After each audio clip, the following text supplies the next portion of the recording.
Hello, my name is Ramneek Singh, and this task is 1.1p of full stack development backend services. And in this task, I was supposed to make a robot on the grid. I was supposed to make it do several things like turning its face, turning its directions, moving around the grid. And to achieve that, I have made this following code. As you can see, I've added several comments also just to make it more clear to the reader. So I'll just be giving a brief of this code first. For example, starting from the enum, I've created an enum for to store these four directions: north, east, south, west. And after that, I've created a robot class to initialize the robot or the logic of robot, the position where it is placed or whether it is placed or not, and the map size, that how large we want our grid to be, followed by the constructor of the robot which initializes the map size.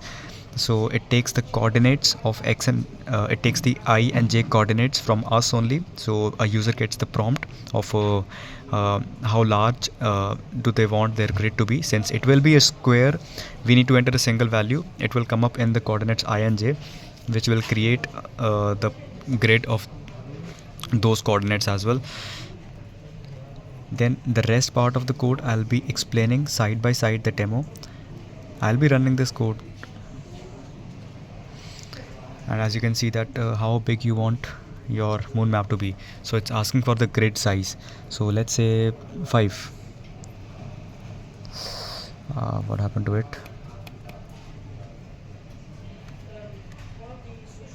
Sorry for this. So I've created a grid of coordinates 5 by 5, 5,5. So let's place the robot first. We have to mention the direction where it is placed. Let's place, let's say 2 by 2, 2 by 2, and let's set its initial direction to be north. You can see a grid of 5 by 5 is formed, and robot is exactly placed at 2 by 2 place facing north. Now I'll be entering command to move. So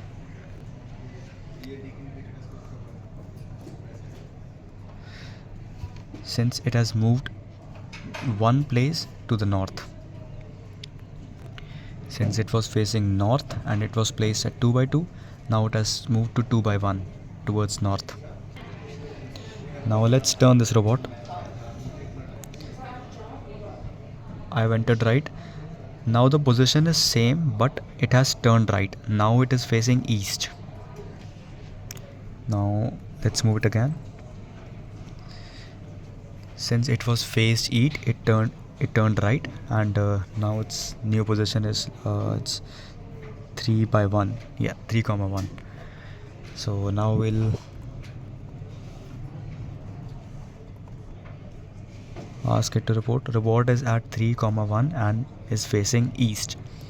So this was my code.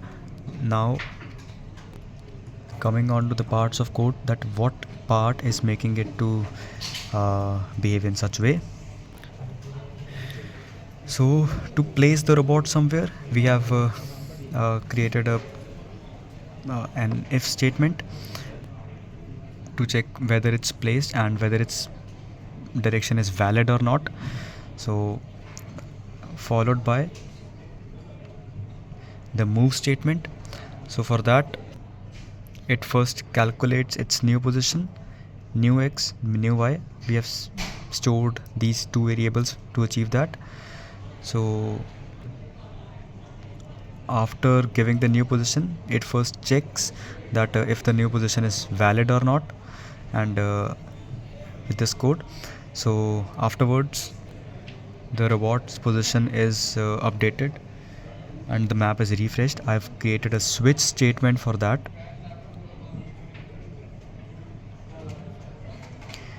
Now coming on to the turn. So in order to turn the robot, the new direction is calculated by subtracting or adding 1 to the current direction. So in the case of directions, we usually add, I've put up this logic that we add 3 to the current direction to get the new direction. For example, when we give any number and we cast direction to that particular integer we have entered, so it changes the direction of it changes the value of other direction. For example, uh, we set up an integer. After giving an integral value, it will give us the corresponding integer values for others. So if north is 0, east is 1, then south is 2, and west is 3. So, and after that I have divided this by 4 just to make sure that it remains from 0 to 3 within the same direction, within these 4 directions: north, east, south and west. And I've made sure that it remains within the grid. So coming on to the update and display part, so this dot portion, it represents the empty space. So I and j, they are the coordinates. Then our main program comes, where I've given all the user prompt, in which user will be given a prompt to enter the value and move the robot or do whatever they want by placing commands. So this was my code. I've put up the main method over here, and the 4 methods I've already explained. Thank you very much.